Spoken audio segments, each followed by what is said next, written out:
So we're going to talk about the pharmacology of the autonomic nervous system. Now, this pharmacology is rich. It is so rich that it is what people throughout all medical disciplines use to treat a number of conditions. Most notably, we'll focus on cardiac conditions and glaucoma. But let's start with the basics. So in both situations, in both the sympathetic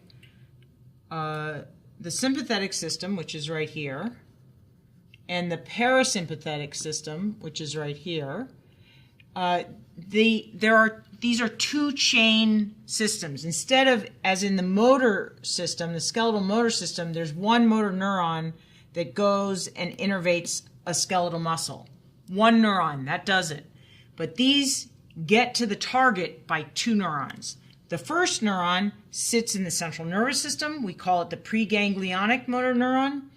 And it contacts a motor neuron that sits in an autonomic ganglion. So this is a ganglionic neuron. This is a ganglion. And in both the case of the parasympathetic preganglionic and the sympathetic preganglionic, they're both using acetylcholine. So is this motor neuron, the motor neuron that's going to skeletal muscle. So all motor neurons, whatever their flavor, are going to use acetylcholine. And all motor neurons are going to, the postsynaptic target, whether it's the skeletal muscle or whether it's a ganglion cell, is going to express a nicotinic acetylcholine receptor. This is a fast ionotropic receptor. It's going to very instantly give a response. So here's nicotinic acetylcholine receptor. The sympathetic preganglionic goes to a ganglionic neuron, which expresses this nicotinic acetylcholine receptor. The parasympathetic preganglionic also goes to a ganglionic neuron that expresses a nicotinic acetylcholine receptor. And there, the two systems diverge. So in the parasympathetic system, we stay with acetylcholine as our neurotransmitter. The ganglionic neuron sends a postganglionic axon. This is an unmyelinated axon that goes to one of the three targets, smooth muscle, cardiac muscle, or gland, and it is going to release acetylcholine. Now, there's a difference between the release of acetylcholine here and the release of acetylcholine here.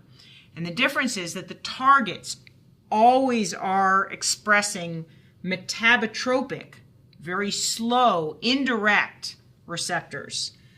These are muscarinic as opposed to nicotinic. They're acetylcholine receptors, but they're of the muscarinic flavor, and we label them as M1 to M whatever. It's a growing family. Each of these targets is going to express a different muscarinic receptor. The effect is that although this transmission here is fast, this transmission is slow. So autonomic effects, they take place, but they take their sweet time. Now in the sympathetic system, instead we've now switched, once we get to the ganglion, we switch to norepinephrine. So norepinephrine is contained in the ganglionic neurons, and they send an axon, and again an unmyelinated postganglionic axon that innervates one of the three targets, smooth muscle, cardiac muscle, or gland. These receptors that receive the message of norepinephrine are also metabotropic, and so therefore they're also slow. Again, the response will happen, but it will take its sweet time.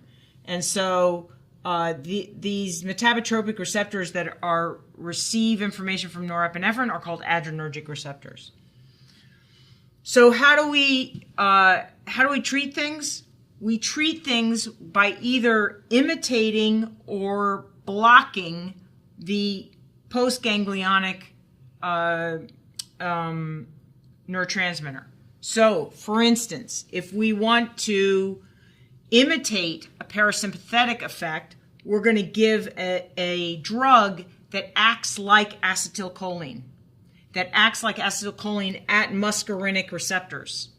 If we want to stop a parasympathetic effect, we're going to block a muscarinic, we're going to block that.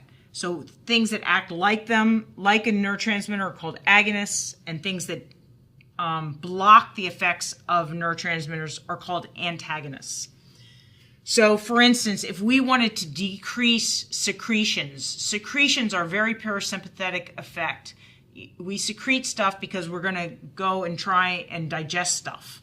And so if we want to try and reduce secretions, we're going to try and block the effect of the muscarinic receptor. So we're going to antagonize that muscarinic receptor. Now, when we talk about hypertension, the biggest the group of drugs that we use in general to treat hypertension are called beta blockers. They're beta blockers because they block the beta version of the adrenergic receptors. There are alpha adrenergic receptors and beta adrenergic receptors. And so these are ones that are antagonists at the beta adrenergic receptors. Now, the final thing that I will mention is that whenever you use the parasympathetic system, the drugs that act on the parasympathetic system, either to mimic it or to block it, they stay peripheral. They have no effect on the brain other than an indirect effect. They might make you feel dry, you'll get a dry mouth, dry eyes, and that might put you in a bad mood, but it's not a direct effect. They're not acting on the brain.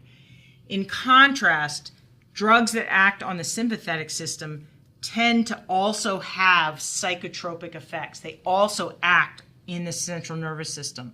So many of these drugs will also have a direct effect on mood or affect or motivation.